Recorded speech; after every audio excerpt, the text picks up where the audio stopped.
Hello and welcome back to episode 10 of my MyTeam career mode. We're heading into the Belgian Grand Prix this weekend, and of course that also means we will have the contract of Dan Ticktum coming up after this race. I believe it is. I might be telling lies there, but we'll find out. It should be, because this is the 10th race and it comes up halfway through the season. So far we've got 13 points on the board.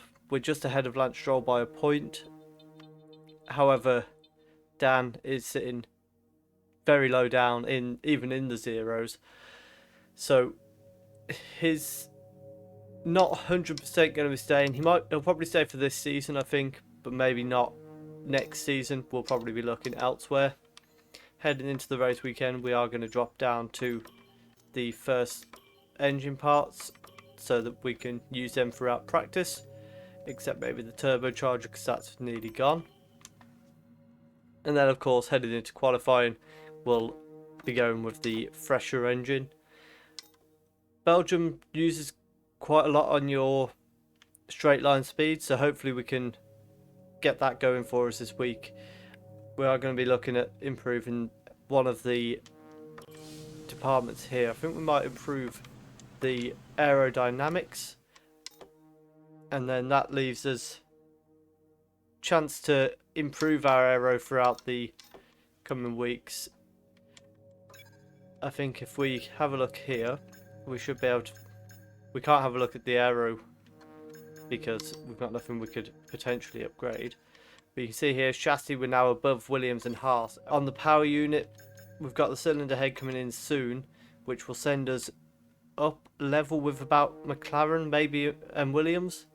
So that would be fantastic for us to have, and that should be in just in time for Belgium, which will be even better for us. Durability wise, we're the worst team, but at this point we've got, I mean, this is costing us 11 resource points to upgrade the ICE, so we're going to go ahead and do that. Probably should have looked at that before the season break had I thought about it, but nevertheless it'll be ready soon. And then we've got the aerodynamic upgrade that's going to be in time for Russia. Unfortunately does miss out on Monza, where we could really do with it, but that's by the by. We'll be fine, we'll give it our best shot. Monza will probably be tough for us. I think in Belgium, sector 2 and 3, we might have a bit of an edge with the chassis being improved.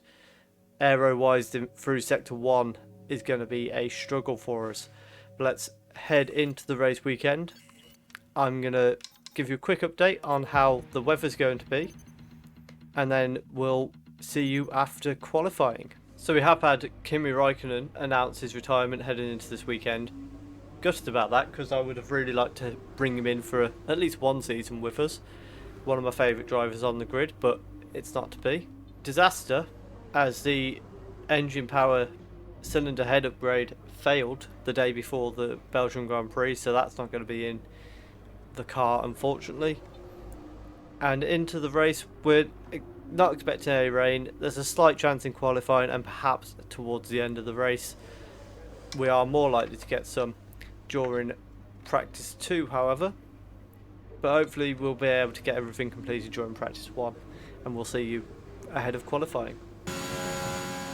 So here we are in qualifying now as we head into the final chicane and ready to start our lap.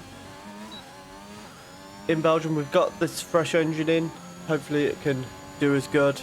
I'm not expecting too much from qualifying, if I'm being completely honest, but hopefully we can get a good start to the race and qualify maybe into Q2 would be quite nice as we come up Eau Rouge. Of course the biggest problem that we have here is this straight down the Kemmel Straight, which we're not going to be able to compete with some of the other guys on, just because we don't have the pace on the car.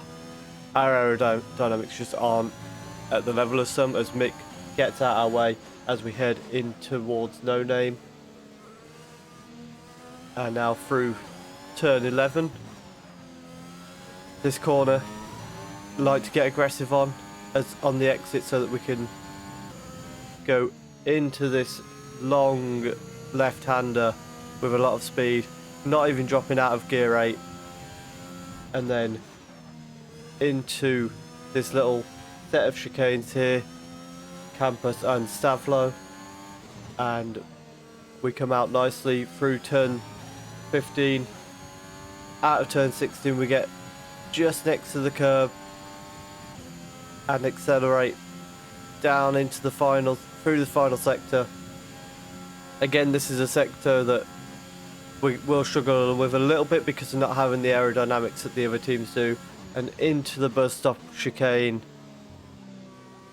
And as we accelerate out of it now, we're going to be putting our time on the board.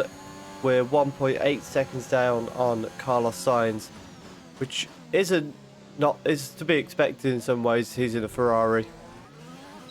But then this is our second lap round at the end of Q3. You can see we're right on the border here in 15th, 16th of course the cut off as we come up through Eau Rouge. Sped this lap up because again it's just qualifying. You've kind of seen what we did.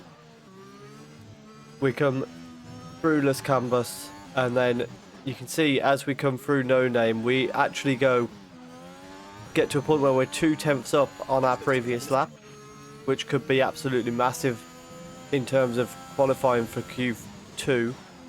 However, as we come through the first little mini chicane, we go very wide, and you see the delta drop massively as a result.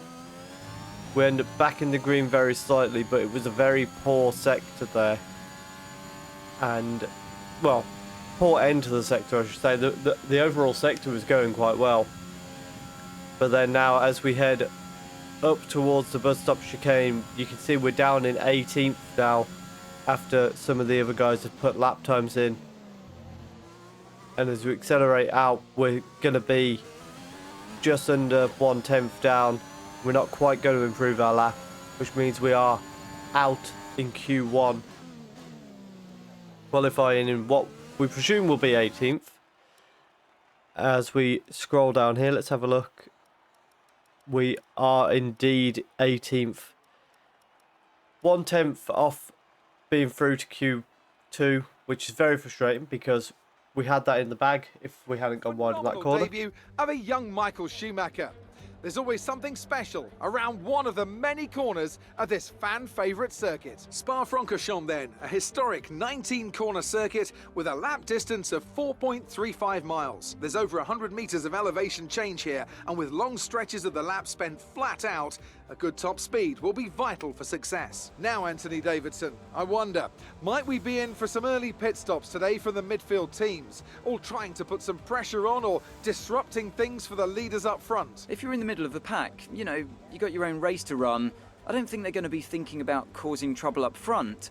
However, closer to the head of the pack, don't be surprised to see some split strategies. If you're running second and third, for example, bringing one car in for an undercut while leaving the other one out there longer can put a lot of pressure on the leader and maybe force them into an error. It's time to take a look at our starting grid for today's race. Young superstar Max Verstappen starts from pole position, and Lando Norris lines up alongside. Looking down the rest of the grid, we have Hamilton, Perez, Valtteri Bottas, and Ricciardo, Leclerc, Gasly, Sainz, and Yuki Tsunoda, Vettel, Stroll, Fernando Alonso, and Ocon, Raikkonen, Giovinazzi, George Russell, and Ace, Mick Schumacher, Latifi, Mazepin, and Daniel Ticktum. That's it then, it's time to go racing as we head to trackside for today's race. After the points finish last race, let's aim to keep the momentum going.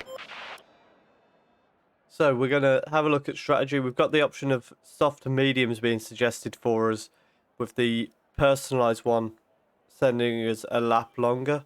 We have a little look at if we can do mediums to softs. They're going to be about 800th slower in the overall race. So that sounds like it's probably for the best, in my opinion.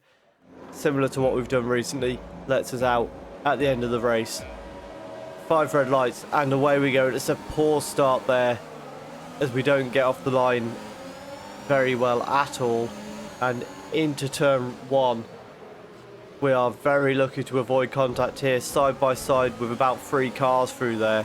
We've got Raikkonen battling us on the left as we head towards Eau Rouge. And there is a little bit of contact there as we push Raikkonen wide. We get a warning for track limits. It was just as I came up there, just caught that inside, and it kind of just threw me. So very sorry about that, Raikkonen, but we're battling Ocon into turn 7 and 8. But we do come out on top as he's now battling with Mazepin behind. And they continue to battle behind us as we try to use their battle to pull away and try and hang on to the back of Stroll and Alonso. Where we're hoping, you know, if we can latch onto the back of that group, do what we've done in the last few races, just sit behind the Aston Martins and just get dragged away from the rest of the pack, and then hope our pit stop strategy can come good for us. We go onto the curb a little bit there into turn 14, but we managed to avoid spinning out at all. And then as we accelerate through sector 3, we see Alonso disappearing a little bit further in the distance than we would like, 1.5 seconds, 1.2 seconds behind us, so we've kind of already slotted ourselves into a little gap as we come through the bus stop chicane and get ready to start lap 2. However, as we slow down into turn 1, we see here that there's a Haas in the pit lane, and it is Nikita Mazepin coming into the pit lane. I can't see anything noticeable on like the front wing there. DRS is being enabled this lap. We can use DRS when you are within 1 second of the car ahead and in the DRS zone. So not entirely sure why Mazepin needed a pit, but you can see how far back he's gone as a result. You've rejoined us here on lap 3. We've got DRS now active, but we're not in a position to challenge Alonso. And on lap 5, you can see Stroll and Alonso are just pulling that a little bit further away from us there. Nearly 4 seconds ahead for Stroll, 3 seconds for Alonso, but Raikkonen 1.7 behind us, so we are holding off behind us as well. I think we've kind of got a good position here where we're just in open air enough that we can not really lose time behind us as we come through the long turn 12, which again, that's one of the corners you just like to take. They feel really nice. We're going a little bit wide into turn 13, which does loses a little bit of time to Raikkonen behind. But then as we enter sector 3, we've cut down the gap to Alonso a little bit. I wonder if they're battling for position. We can see Giovinazzi on the map there seems to be leading Stroll and Alonso. And I think, if anything, he's probably going to hold them up. You can see the gap that's forming ahead of them. So I'm wondering if Giovinazzi is going to be holding them up, and maybe we can get involved in that battle. Here on lap 6 now, we come through turn 14, and we've still got this gap behind us to Raikkonen, 1.3 seconds, but the Giovinazzi has now dropped behind Stroll and Alonso, and it's going to be a real test now to see if he can stick with them like what we've been doing in recent weeks. And hopefully he won't. Hopefully we can close the gap to Giovinazzi. At this point, you'd think the softs have got to be starting to go off, and the mediums should be coming into there, and we do nearly lose the back end a little bit there. The gap to the car ahead is 2.5 seconds. We're leading our teammate by 9.0 seconds. So big lead over Dan, who seems to be only ahead of the Haas's at the moment. Another bit of a disappointing race for him. Also, Ocon seems to have dropped behind both Williams cars, which is quite surprising. but we can see in our mirror along Raikkonen starting to close us down, which is less than ideal. But into turn 7, he's not close enough to go for an overtake on this lap. But if he can stay in contact with us, then he's got a chance on lap 8, which we're on now, coming through Eau Rouge, and you can see Raikkonen this time only 0.6 behind us as the DRS activates. And he's flying up behind us, and we've managed to hold him off into turn 7, and we know through the next couple of sectors he's going to struggle to overtake through here. Lap 8 now, you can see we're accelerating through, but we've got yellow flags behind us, and 2 cars have gone flying past Dan Ticktum. Gap to car in front is 1.7 seconds. So as he comes into this turn 12, he just loses power. We don't really know what's caused that at the moment, but unfortunately Dan retiring with an engine failure. And at the end of that lap, everyone else starts to pit.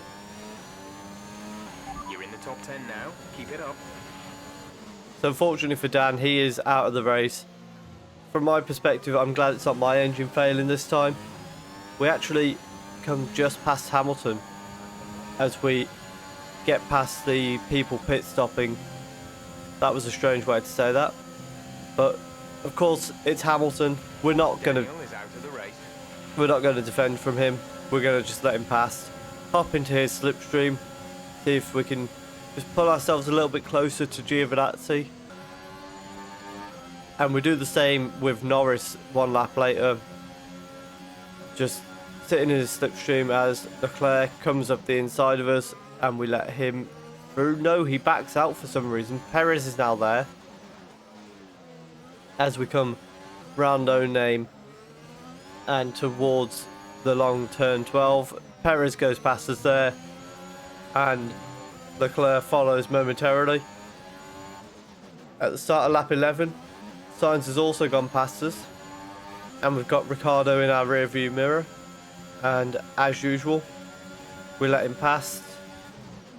Eventually we do battle a little bit, not really battle, but yeah, we'd be giving up more for us. 15.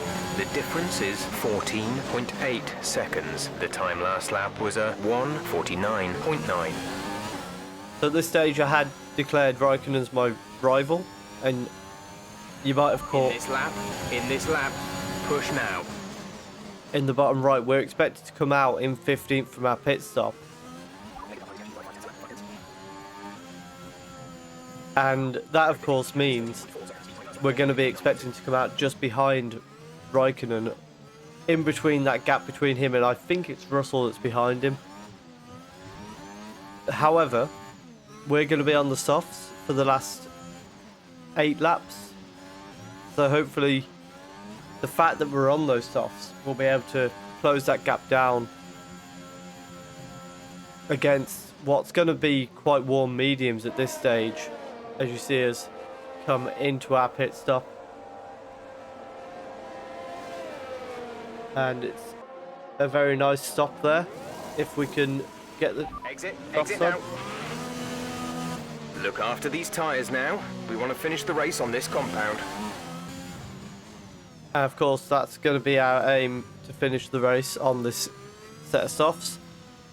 The only thing really going to stop us is Raikkonen taking us out when we try to go past. You can see it was Russell that's behind us, but he's not going to be coming into contention to be worrying us. And Raikkonen, 3.8 seconds. You see how much time we took out of him just during that little sector there after the Kemmel straight. And now we've got it down to 2.2 1 lap later. Again, as we come through this middle sector, we're just eating the time. The car ahead is 1.8 seconds. And as Jeff points out, down to 1.8 seconds now. Through that middle sector, we just have so much more grip to the car that there's not really anything they can do about the time going. And what we'll be looking for now is when can we get in striking distance on Raikkonen. And it looks like it's going to be here as we start lap 18. We have actually got DRS down the main straight, but we're not going to... This pace is strong, but be aware your tyres need to go the distance. Not going to go for the attack down this straight because in my mind I'm almost thinking let him have here, and then down the Kemmel straight we can go aggressive. We tease to the right, he defends, and we go to the left of him, and we go all the way around into turn 7 and 8 and comfortably ahead of him. And now our target turns. Can we go on of fuel remaining and chase down Giovinazzi? It's only 2.7 seconds to him. And as we come on to lap 20, you can see we are right on the back of Giovinazzi. So we should be fine here to go ahead and take that position. And again, we're going to do similar strategy. Back off down into turn 1, not challenge too much, because then as we come up Eau Rouge, we're going to get the DRS there, and as we come into the Kemmel straight, Giovinazzi not even really able to defend from us as we fly past with ease, and we're already ahead going into the turns at the end of the straight. Nothing he can really do about it in terms of defending, and This is your final lap of the race. here we go into lap 22. Our final lap, and we head down the Kemmel straight. We're just taking it easy here because we're not going to get to Stroll.